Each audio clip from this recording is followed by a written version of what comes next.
busy with a lot of things actually, because not only have I released 2 singles in the past 7 months, I went to Korea and Malaysia to perform there, and then I'm currently making my own skincare line. I've been appointed as the new brand ambassador for a certain phone company. And I started my own company as well. In late 2019, in December of 2019, I released my own sportswear, and it's all about empowering women of all different shapes and sizes, women of all different ethnic backgrounds and religious beliefs. So, I'm just trying to get women in this country to embrace who they are.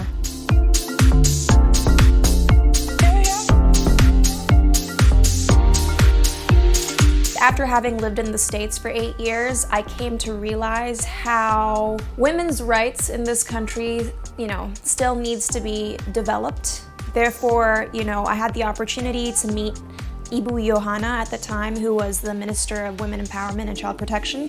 And I had discussed my concerns about what was happening here, and I had discussed what I felt could be done.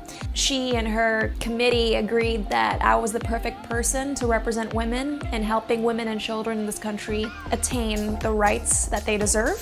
In July of 2019, she appointed me as the ambassador of anti-violence against women and children. And right now, we're still at the start of our journey. The best thing I can do right now, at least in the first year, is create awareness. Change the paradigm in this country. Because what is unfortunate is the fact that a lot of women and children in this country still fear to report what has happened to them. When women or children are victims of abuse, they tend to keep it to themselves because there is a stigma attached to having been abused. And that's something we really have to eliminate from people's minds, because what we have to teach everyone at a young age is the victim is never ever at fault. It is always the perpetrator's fault. The victim has every right to report what has happened to her and, seek or attain justice. How can this country grow and prosper if 50% of the population, that being women, still live in fear? And how can this country continue to grow and prosper if children aren't given the opportunity to be raised in a stable and happy household?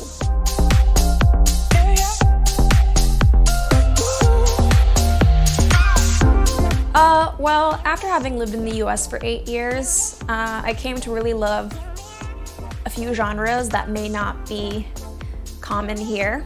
Those genres are reggaeton. Reggaeton is basically pop Latin music from Latin America.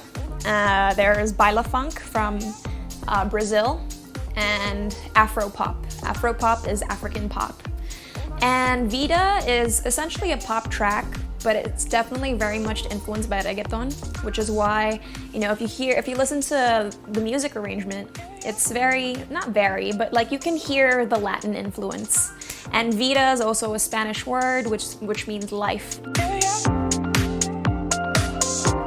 And with my first track, after having, quit essentially from the music industry for 7 years, I just wanted people to celebrate life. Vida's a fun, upbeat song that's great to dance to.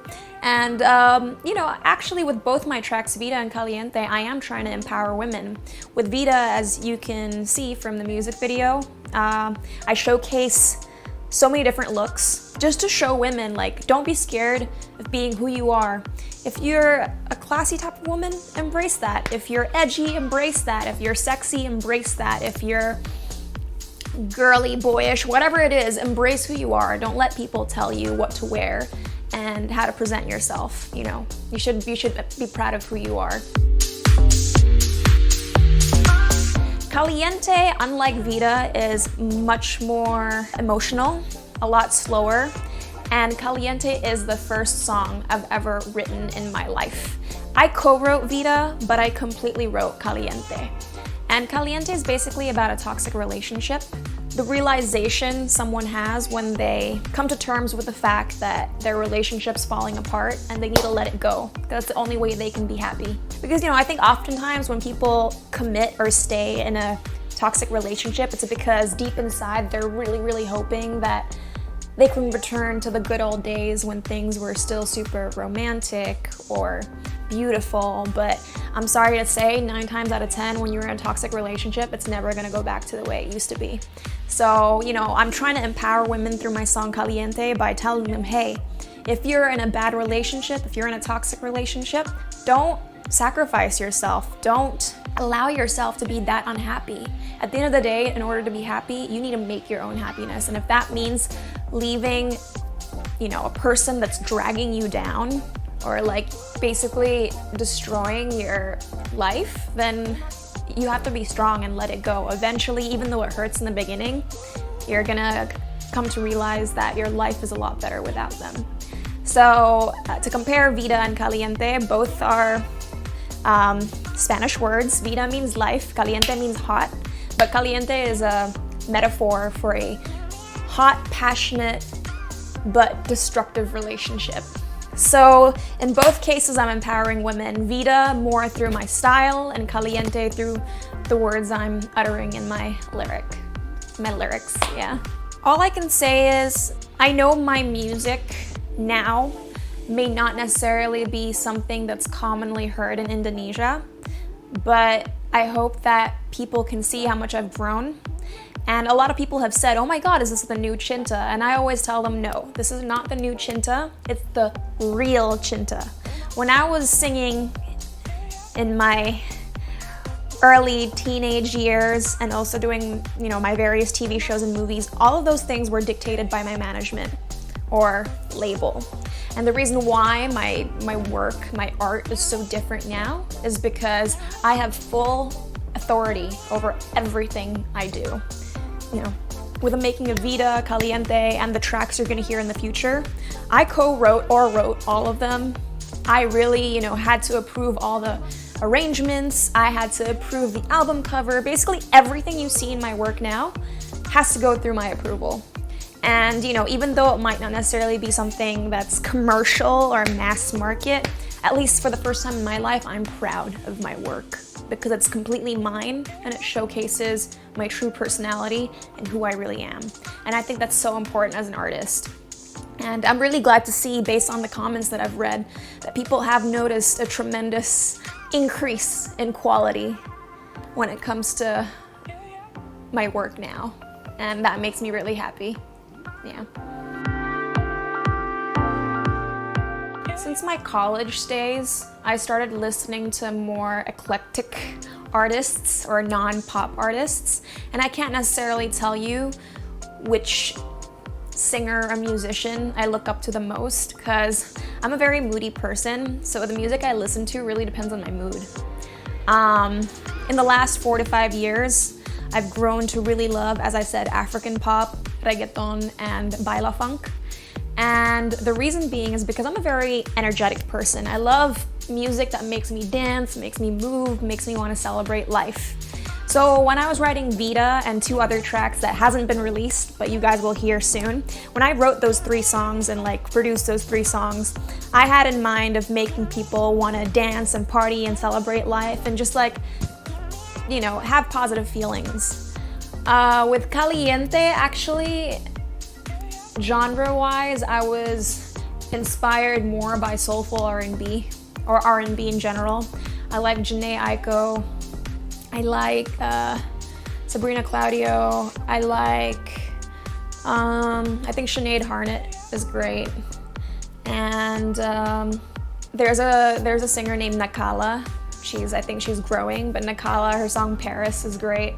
So yeah, I had R&B artists in mind. So okay, to answer that question, my music inspiration comes from various genres, random artists, rather than one specific person.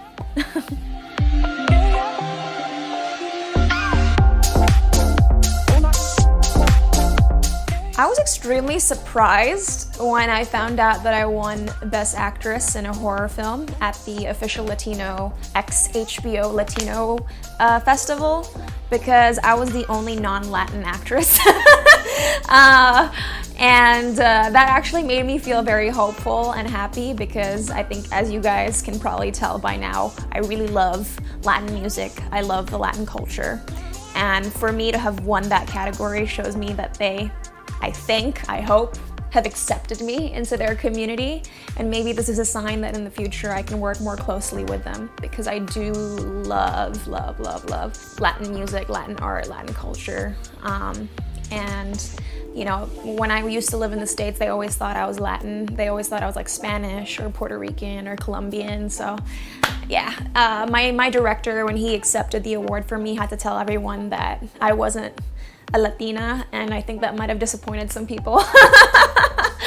But hey, I'm very grateful to have won that award. You know, acting has always been my passion, and I hope to win more awards in the future, not just from foreign countries, but also hopefully in Indonesia, because I have won an award in Indonesia before for Best Actress when I was 13, 14 years old back in 2007, and also 2008 from the Nickelodeon Kids' Choice Awards, but I haven't yet won an award as an adult, so hopefully this year I can be in a movie that can help me be taken seriously as a more grown-up actress. Yeah. I would ideally like to embrace all of them. If society can accept me as an actress, a singer, and an entrepreneur, that would be great. And I feel like nowadays it's very important to be able to have all those skills, because a lot of movies require you to sing. And obviously, as a singer, you also have to be able to act, because you know, you need to be able to convince your listeners that you're really feeling the emotions that you're singing. So I think it comes hand in hand. I mean, acting has always been my true passion, and I've always loved music. So if I can thrive in both, I would love to continue to pursue both. And yeah, I mean, my biggest goal in 2020, as well as this decade, is to create my own empire. I can't go too much into detail because I just want to surprise you guys.